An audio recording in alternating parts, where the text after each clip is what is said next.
Welcome everybody to another edition of High School Sports Weekly presented by OS1 Sports Injury Clinic. I'm Chris Stewart and we're so excited to actually have some games to talk about. Games that are in the rearview mirror. Week 1, we're going to recap it for you here on the show and also take a look at some of the key matchups in week number 2 in Class 7A Region 3. Also going to talk about National Scouting Report. Mike Smith joined us, their Executive Director, talking about what this service does and what it provides for athletes at all levels, trying to get to all levels of college athletics. So that's coming up on this week's edition of the show. A lot to cover. We're going to get started right after this.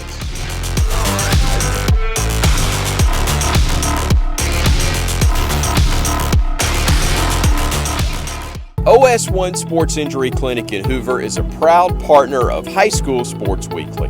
OS1 has fellowship-trained sports medicine physicians right here in your community. There's no appointment needed. Just drive up to the door. They've got X-ray and MRI on site. So now, being injured or having an orthopedic issue doesn't mean you need to be exposed to sick people. Avoid the hassle and time of going to an ER when you can get more specialized care in a more timely fashion at OS1. Open 7 days a week to serve you. It's OS1 Sports Injury Clinic, and find them online at bettersooner.com. I think all of us had our fingers crossed that we would indeed get to week number 1 of the high school football season. Unfortunately, there was a casualty. Vestavia Hills having to forfeit its first 2 weeks of ball games due to COVID-19, but the rest of the teams in Class 7A Region 3 were able to get into play, and they all won. Let's take a look at some of the action from week number 1. Gadsden City, a winner as they knocked off the Blue Devils of Etowah High School. Great start for Gadsden City as they roll to a 34-0 victory. The Titans weren't the only team to have a big blowout victory in week number 1. Oak Mountain did the same as Coach Chris Bell's team defeated their fellow Shelby County rivals in Chelsea by a final score of 38-2. The big game that was put together really last minute within the state in Class 7A, Hoover going to Central of Phoenix City, and boy, their offense was clicking early. They held on, outscored Phoenix City by a final of 45-35. Across the city of Hoover at Spain Park, they also were winners, knocked off Huntsville in their opener. The Jaguar offense clicking on all cylinders as they put 52 on the board, beating Huntsville 52-21. Hewitt-Trussville also had a big game against Pinson Valley, 44 points in their opener. They knock off the Indians by that 44-19 final. And boy, what a matchup between Thompson and Oxford. It looked good on paper. It looked good on the field as well, especially for the Warriors of Coach Freeman, 56-34. Thompson picking up right where they left off last year in their state championship season.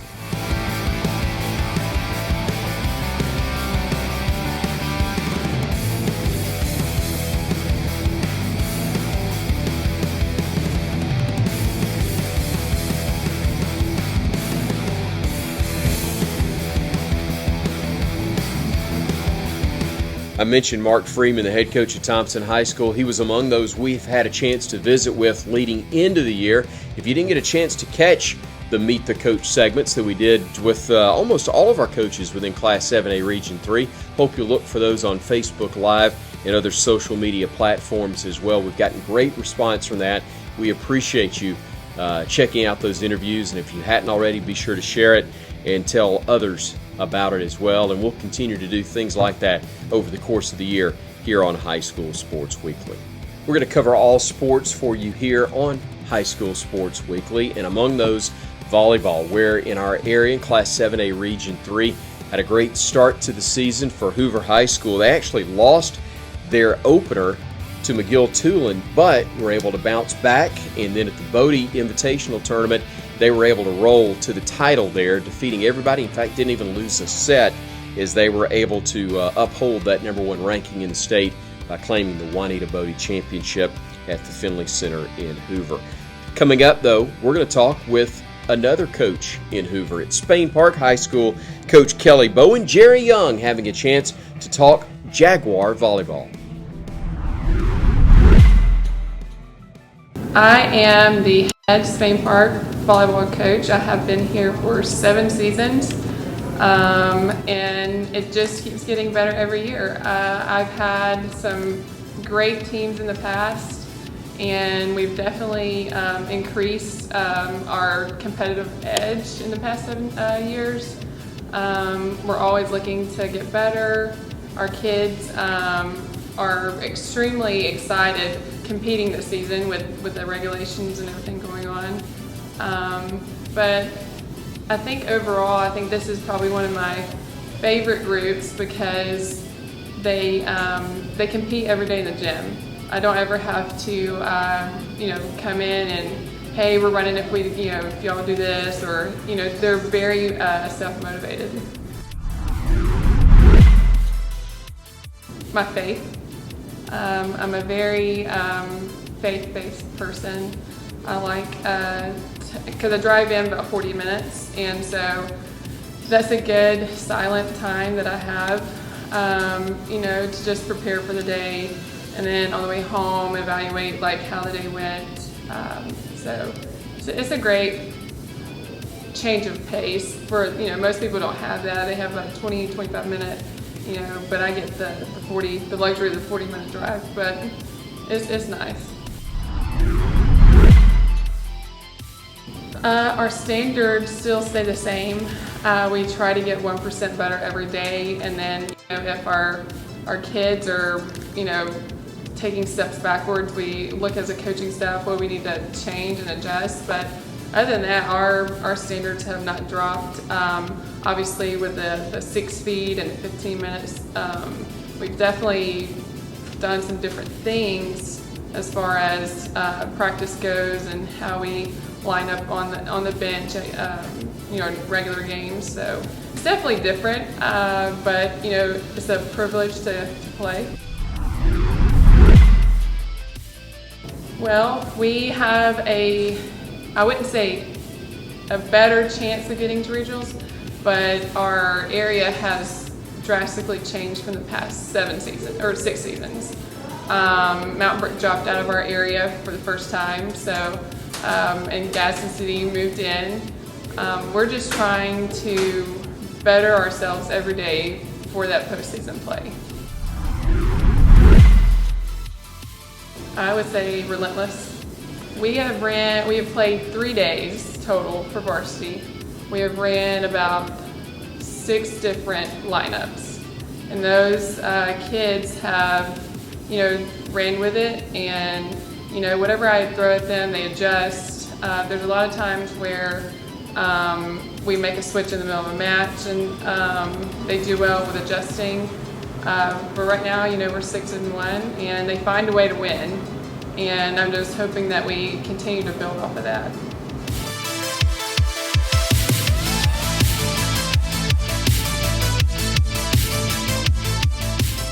OS1 Sports Injury Clinic in Hoover is a proud partner of High School Sports Weekly. OS1 has fellowship-trained sports medicine physicians right here in your community. There's no appointment needed. Just drive up to the door. They've got X-ray and MRI on site. So now, being injured or having an orthopedic issue doesn't mean you need to be exposed to sick people.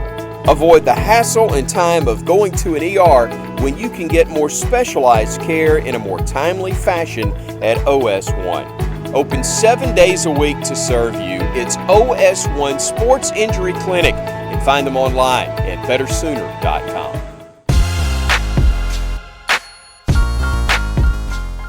Welcome back to High School Sports Weekly, and obviously our focus is on the high school scene, but for a lot of the high school athletes, their focus is on what's next.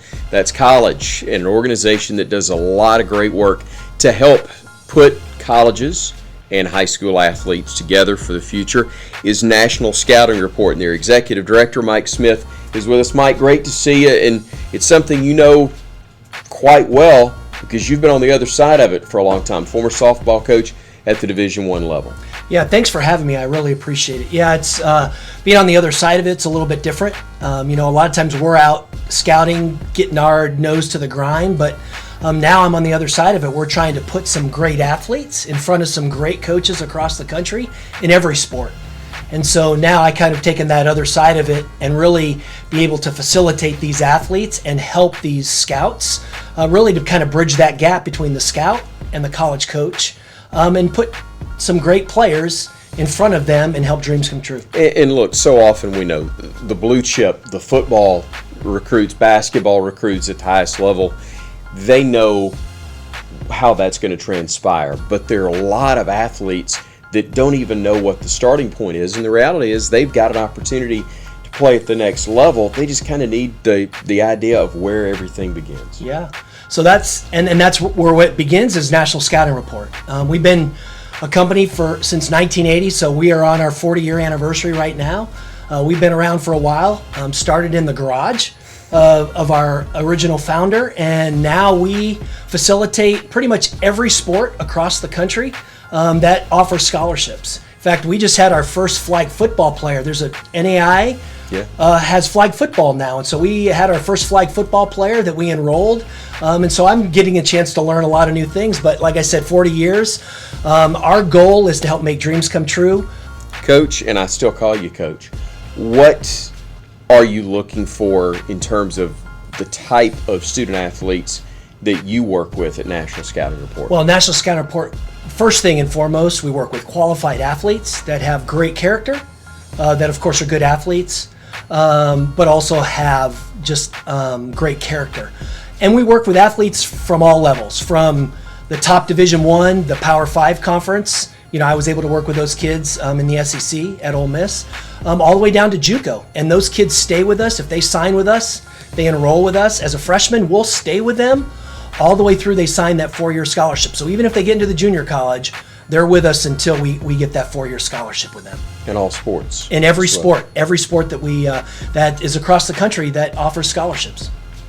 The rules and regulations of the NCAA, especially NAIA, I've worked in both, and used to joke that NAIA, you know, it was a pamphlet.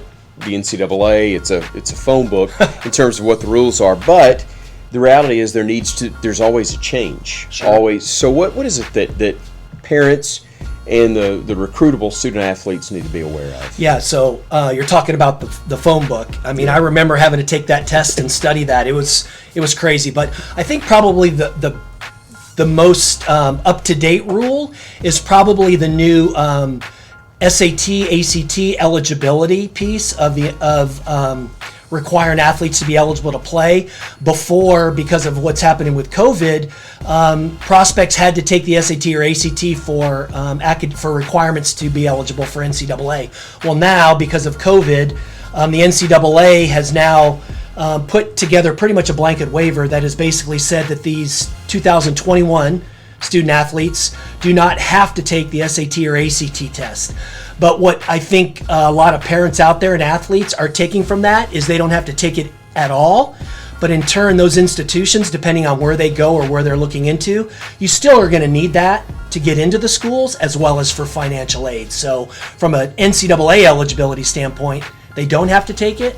But from an admissions and a financial aid, some extra money, they're going to need to take that test to meet those requirements. What a phenomenal resource you are, because when you're talking to these student athletes and their families, you know exactly what coaches are looking for, because it's just been months ago that you were on the other side of it and doing the same thing. Yeah, my landscape was day in and day out the lifeblood. I mean, the lifeblood of what we do at National Scouting Report is the scouting and the recruiting piece.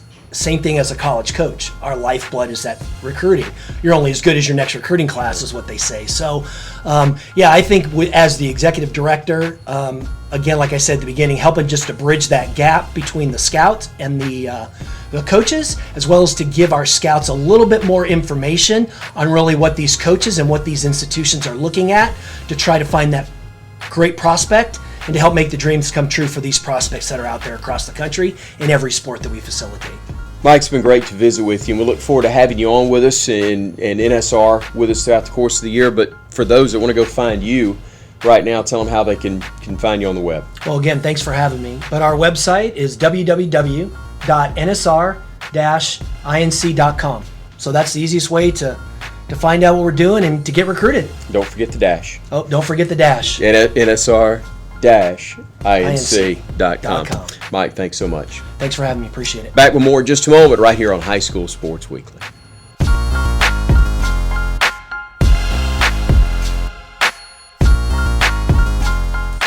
Really enjoyed that visit with Mike Smith from National Scouting Report. We look forward to visiting with him throughout the course of the year. Let's get a quick look at what's on tap for week 2 of the high school football scene in our area. Gadsden City will be in action against Fort Payne. Also Oak Mountain taking on Pelham in that Shelby County rivalry. Hoover will not go very far. They'll take on Bessemer City.